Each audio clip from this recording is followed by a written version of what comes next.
quru sərhədlərin bağlı qalması fonunda tələbələr və müalicə məqsədi ilə xaricə gedən şəxslər üçün istisnaların tətbiq olunub-olunmayacağı müzakirə mövzusu olaraq qalır.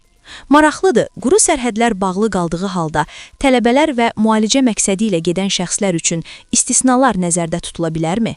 Mövzu ilə bağlı konkret nöqtə aza açıqlama verən siyasi şərhçi Cavanşir Abbaslı qeyd edib ki, quru sərhədlər məsələsi artıq həssas problemə çevrilib və bu vəziyyət təxminən 5 ildir davam edir.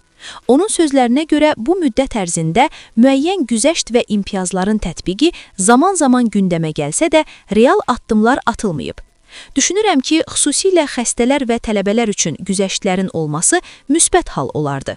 Quru sərhədlərin bağlı qalması bu kateqoriyadan olan insanlar üçün ciddi çətinliklər yaradır. Əgər dövlət bu prosesi uzadırsa, paralel olaraq müəyyən pəncərələr də açmalıdır.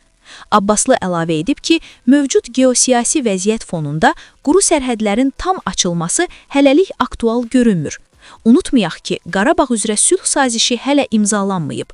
Eyni vaxtda şimal və cənub qonşularımızla münasibətlər də ideal səviyyədə deyil. Bu baxımdan sərhədlərin tam açılması sual altındadır. Siyasi şərhçi hesab edir ki, tələbələr və xəstələr üçün istisna və imtiyazların tətbiqi təhlükəsizlik baxımından ciddi risk yaratmaz. Bu kateqoriyadan olan şəxslər üçün güzəştlərin verilməsi ümumi vəziyyətə mənfi təsir etməz.